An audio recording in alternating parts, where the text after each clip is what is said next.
Esto es un golpe que va a afectar directamente a millones de familias en todo el país. Creo que los magistrados, con todo el respeto, que desde sus oficinas y sus salarios bastante elevados toman decisiones de esta manera, lo que hacen es darle la espalda a la ciudadanía y a los derechos de los trabajadores. Queremos dar la bienvenida al señor Gabriel Becerra, presidente de la Unión Patriótica, extinta la Unión Patriótica, hoy Pacto Histórico. Sí, ahora todos estamos en el Pacto Histórico, era el secretario general de la Unión Patriótica, ahora soy miembro de la Dirección Nacional del Pacto, representante legal dentro del equipo. Y candidato al Congreso de la República, a la Cámara de Representantes. Y actual representante y también candidato. Y literario, filósofo, antropólogo. Señor Gabriel Becerra, bienvenido al Tercer Canal de nuevo, muchas gracias por aceptar la invitación y bienvenido a Periodismo Sin Corrección. Bueno, un saludo muy especial a Periodismo Sin Corrección, a su audiencia y a la audiencia en general del Tercer Canal. Bueno, hace unos instantes estaba hablando del tatuaje de Pedro y no había notado que Mariana también está con la camiseta del Jaguar. Jaguar, no tigre, ¿no? ¿Qué diferencia? No sé, ¿qué me puedo O poner? sea, la petrista. Y usted, o sea, la petrista. Y usted tiene la del león debajo. Y yo la del león, o sea que hoy exacto, tenemos estamos el combo completo. Señor Gabriel Becerra, Mariana nos acaba de dar una noticia muy grave para la gente, en mi parecer, también para el gobierno Petro y para lo que se viene de cara a las elecciones, y es que acaban de suspender provisionalmente, que eso también me parece un descaro no hacerlo de fondo, como también pasó con el decreto de emergencia, como ha pasado con esa decisión de la reforma pensional, pero bueno, eso es otra discusión sobre el salario mínimo. ¿Cómo recibe esta noticia de esta suspensión provisional del salario mínimo? Bueno, yo creo que es una bomba realmente la noticia y creo que va a tener muchas implicaciones en la vida del país. En primer lugar, creo que hay millones de colombianos y de familias que en este momento deben estar por lo menos incómodas, pero yo diría que con mucha rabia, porque hemos sentido en la cotidianidad de la gente cómo durante este primer mes se ha celebrado que el gobierno haya cumplido con el mandato de la Constitución, el presidente Petro, y se pasara de un simple aumento del salario con base en la inflación a un criterio que está en la Constitución, que es el criterio del salario vital, que es trabajar con la idea de qué es lo que necesita una familia para poder sustentarse, para poder mantenerse, para poder garantizar, digamos, sus condiciones de vida digna. Esto es un golpe que va a afectar directamente a millones de familias en todo el país. Creo que los magistrados, con todo el respeto, que desde sus oficinas y sus salarios bastante elevados toman decisiones de esta manera, lo que hacen es darle la espalda a la ciudadanía y a los derechos de los trabajadores, sobre todo de los trabajadores de base. Yo además creo que esto va a tener unos efectos políticos. Claro. Creo que la reacción política frente a este hecho lo va a recibir el proyecto de la derecha. Y creo que hay que decirle a los ciudadanos que hay mayores razones para defender un proyecto de cambio que garantice que las reformas sociales no se vean como una amenaza para la sociedad.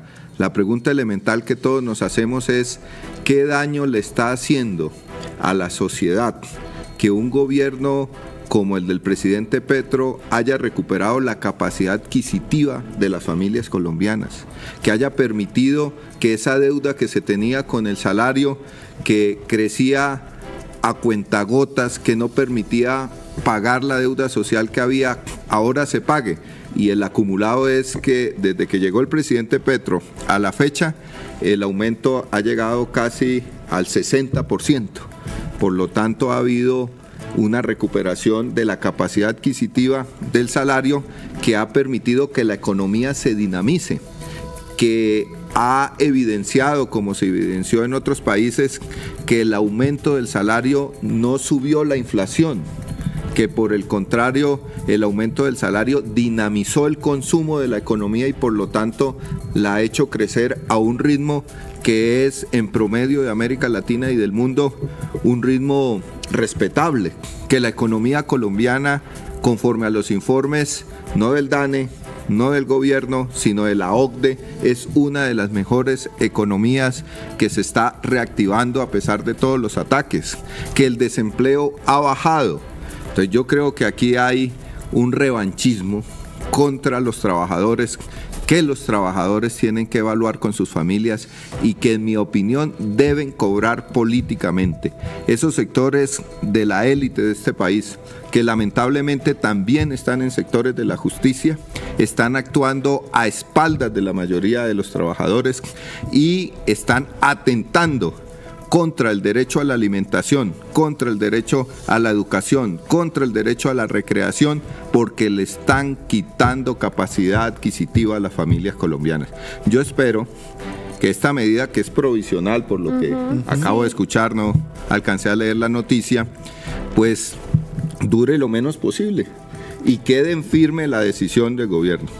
Pero me parece que hay una ofensiva desde ciertos espacios de la justicia para obstaculizar todas las iniciativas que desde el gobierno nacional se están tomando para hacer frente a problemas sociales. O sea, ¿esto le parece más una decisión política que táctica, que científica? Jurídica, sí. Yo por lo menos creo que hay suficiente evidencia científica y suficientes argumentos jurídicos para argumentar que la decisión del aumento del salario mínimo es una decisión que se da en el marco de la Constitución, de la ley y sobre todo es una decisión justa.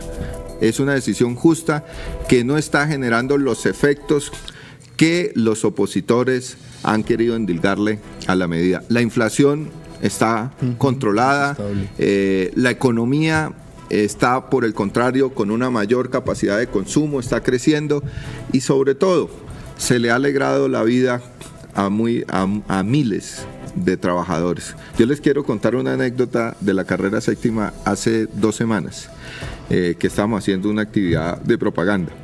La persona que nos recibió una propaganda se acercó y nos dijo, mire, yo quiero que me den más propaganda. Le dijimos, bueno, ¿y por qué? Dijo, por una razón elemental, porque me acaban de pagar la quincena y cuando yo recibía la quincena me quedaban 20 o 30 mil pesitos. ¿Sabe cuánto me quedó ahorita, señor? Me quedó casi 300.000 pesitos. Dijo, yo hoy puedo con mi familia programar una salida para el fin de semana.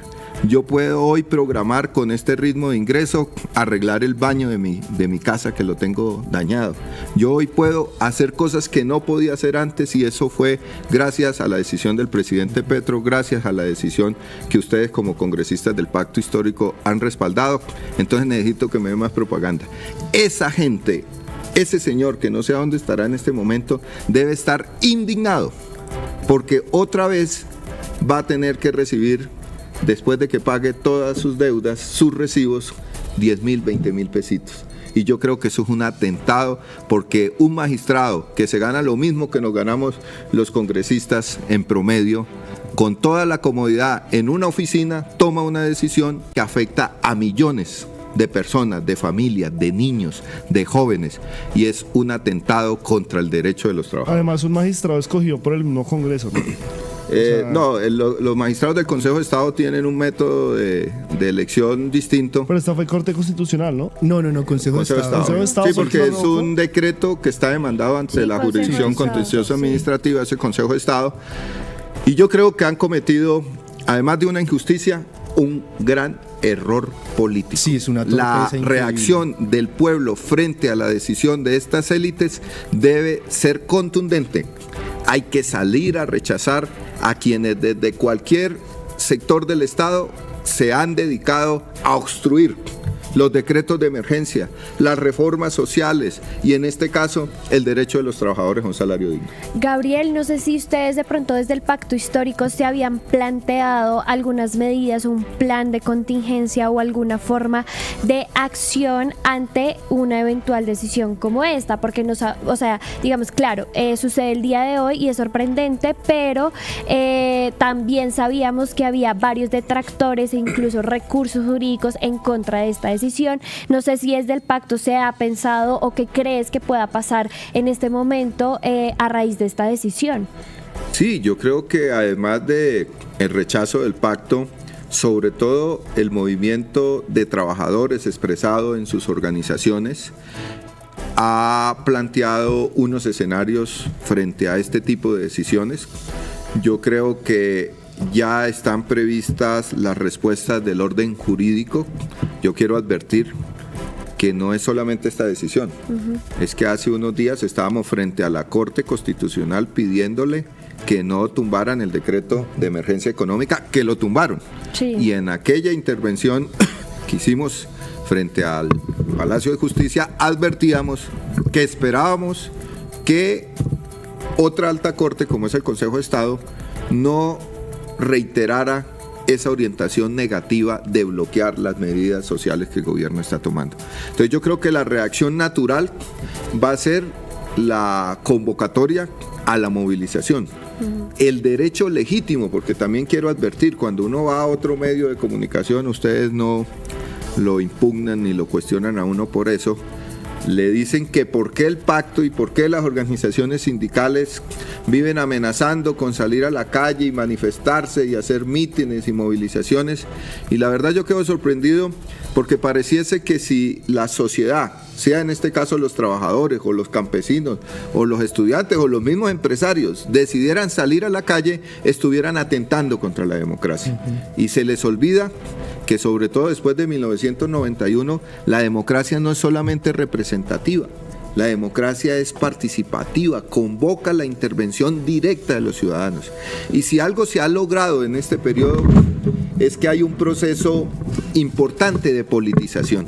A alguna gente le incomoda eso, pero ya cuando uno llega el domingo al almuerzo de la familia, los que pueden hacerlo todavía, cuando uno va a otro espacio donde naturalmente no se hablaba de lo que pasa en el país, la gente opina. La gente tiene criterio a favor o en contra, y eso es bueno en una sociedad, porque eso quiere decir que ya las decisiones no las están tomando en clubes, unos grupos reducidos, unos pocos apellidos, tomando whisky, y la sociedad pensando que no tiene capacidad de decisión. Y aquí lo que creo que se viene rompiendo es ese dique, y el pueblo cada vez participa más de las decisiones. Y a eso le tienen miedo las élites políticas, las élites económicas y lamentablemente también élites de la justicia que actúan de espaldas a la Constitución y de espalda al Estado Social de Derecho. Y me parece que es un factor que ha recuperado este gobierno, porque yo hace mucho tiempo no veo a la gente en la calle, o sea, con esas discusiones tan politizadas realmente, que es algo muy bueno para la democracia, a favor o en contra, derecha, izquierda o el denominado centro, si es que existe.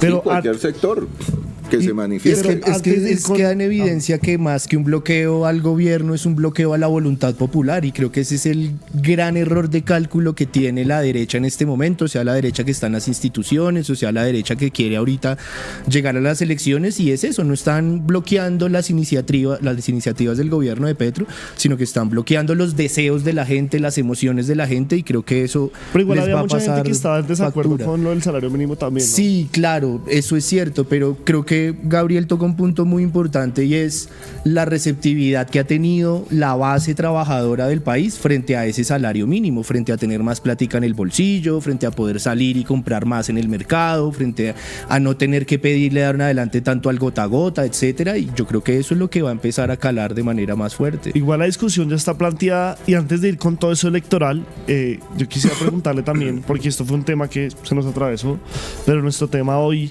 con el cual titulamos el programa, el tema del día y el tema de la semana y el tema de este periodo, pero, sin lugar a dudas, pero que el lo que han fantasma hecho de es MG sigue ahí. gravísimo. ¿Ah? el fantasma de MG sigue ahí. Y yo quisiera Claro, saber también, su sí, posición sí, de no, eso. vamos a hablar de eso. O sea, porque hay un tigre que salió ayer a decir que esto es un cálculo político de poner a un personaje 16 años después a hablar en su contra, que también estuvo en Medellín, donde también estuvo Iván Cepeda. Y antes de iniciar con el electoral y lo que viene para el pacto histórico y demás, quisiera saber su posición frente a lo que está sucediendo alrededor de MG y Abelardo La Espriella. Bueno, yo creo que el tigre cada vez se convierte más en un tigre de papel, en el sentido de que supuesta fortaleza no es tal. No es tal porque hay evidencias como lo que la registraduría ha constatado después de la columna de Cecilia Orozco, que demuestran que después de un gran show donde este personaje se abrogaba él mismo incluso recoger millones de firmas y estar desbordado por el respaldo y la adhesión de los ciudadanos, pues prácticamente casi que no es capaz de cumplir con los requisitos mínimos para su candidatura. Diciendo que él mismo las había auditado, ¿no? Es que para eso servimos los abogados y yo mismo la audité y todo está divinamente. Y quedó en evidencia que esa gran ola no es tal cual como mostraban las fotos también el día de ayer en Medellín, que desde el punto de vista del análisis político es muy interesante porque Medellín es una cuna con una tradición muy grande de las fuerzas de carácter conservador y de derecha. Hay que advertir que de todas maneras eso muestra, por un lado, la debilidad de Abelardo de la Espriella, pero también, diría yo, la contradicción de la derecha, porque esa plaza, que es una plaza uribista, es una plaza que tampoco le movilizó el uribismo la gente a Abelardo de la Espriella, porque el uribismo está en una primera tarea, que es ganar la consulta para someter a Abelardo de la Espriella, porque Abelardo de la Espriella es realmente un figurín de la extrema derecha y del fascismo que genera temores incluso en esos sectores porque tiene mucho rabo de paja, como dice el pueblo. Entonces, a esa situación se le suma la denuncia en el caso de MG, ¿no?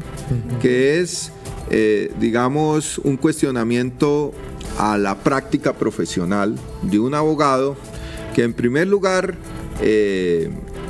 se aprovecha de las circunstancias de un cliente. En aquel momento supongo estaba detenido, el señor aún estaba detenido, el señor de DMG, y aprovechando el desorden, pues desde el punto de vista profesional comete fraude en últimas, lo engaña y se queda con un recurso bastante considerable, ¿no? Algunos dicen no, eso ya precluyó, pero lo cierto es que el Consejo Superior de la Judicatura, que tiene entre sus funciones tener en cuenta el comportamiento disciplinario de los abogados, yo soy abogado también, pues todavía tendría facultades para tomar decisiones al respecto. Pero más allá de esos temas propiamente procedimentales y jurídicos sobre la responsabilidad o no ante el Consejo Superior de la Judicatura, aquí hay un problema más de fondo, que es un problema político. ¿Cómo confiar la conducción del Estado a un abogado de estas características, que es capaz de cometer fraude, que es capaz de engañar a sus clientes, que se queda con recursos de sus clientes y que adicionalmente en el ejercicio político miente frente a un hecho tan importante como su inscripción para aspirar a ser candidato? Abelardo de la Espriella es realmente la expresión de lo más descompuesto de sectores de ultraderecha ligados a la violencia, al paramilitarismo, a la corrupción y al comportamiento tradicional que se haya tenido. Yo creo que esa candidatura no expresa una fortaleza. Esa candidatura lo que expresa es una debilidad muy grande porque no hay un cuadro en la derecha con capacidades para realmente representarla con altura. Tienen que recurrir a este tipo de caricaturas y de personajes ante la falta de liderazgos que es evidente, ¿no? Por otro lado, hay que recurrir a un señor que ya tiene más de 70 y pico de años para subirlo en unos esquemas de seguridad, llevarlos a los pueblos, hacer manifestaciones con sus escoltas, mientras, no aparece en el escenario una figura representativa de la derecha. La derecha sigue atada a Álvaro Uribe Vélez y Álvaro Uribe Vélez sigue atado al pasado. Y por lo tanto el futuro de Colombia no puede ser ese. De acuerdo, y es que cada vez que abre la boca Abelardo de la Espriella a mí me impresiona, o sea, su falta de formación política, su falta de diagnóstico, de entender la coyuntura, es impresionante. De hecho, ayer en el discurso que se echa en el barrio Castilla, echa mano de cosas ya de antaño, hablando de ideología de género, hablando de volver a meter a Dios en las aulas, o sea, unos Pero discursos... también es el discurso que parte de la sociedad espera de su candidato, ¿no? Claro, pero ¿qué parte de la sociedad? Es decir, Pues él representa por lo menos un sector... un 30% dicen las encuestas. Él representa, bueno, pero ¿qué encuestas? También. Sí, pero él representa pero un también hay sector de la derecha. Hay un sentir, o sea, tampoco podemos negar que hay una parte del país que piensa así. Claro, por supuesto. Yo no niego ni niego importancia a que haya un grupo importante de personas que piensen así. Lo que digo es que este señor no recurre a proponer o a hacer una propuesta de país en base en eso, sino lo que hace es echar mano de consignas que ni él mismo entiende, porque sus discursos están armados así, a punta de colcha de retazos. Y bueno, en el barrio Castilla sí se vio algo como de movimiento en favor suyo, la mayoría de la gente con camisetas y banderas de Creemos, el partido de Fico, pero en el resto de cosas que vimos de la presencia de la Espriella en Medellín, mucho plano cerrado, mucho salón chiquitico, mucha tienda pequeñita, incluso por ahí subió unos videos tomando aguardiente con unos senadores y unos concejales de allí de Medellín, que me preguntaba yo qué tal donde Iván Cepeda se atreviera a poner un video tomándose una cerveza, no media de guaro como la tenían ahí, sino una cervecita con alguien, con cualquier vecino de Medellín, y lo estarían... desde un carro de la policía, ¿no? Sí, También, exactamente. Y que le criticaron que estaba haciendo como un... Sí, un recorrido. Ayúdanos a seguir con nuestra labor periodística a través de nuestro NECI 310-779-3518. Se está evaluando es que más adelante sí sea para todos. Lo que necesita el país. Pedí que me sacaran de allá. Un agradecimiento a todos por su sintonía aquí en el tercer canal. Métase en la mente de un delincuente, de un ladrón. A una nueva entrega de periodismo sin corrección. Pasión todo locura y estamos muy contentos. De las calles del sur. Digo, la señora, ¿me da un expreso, por favor?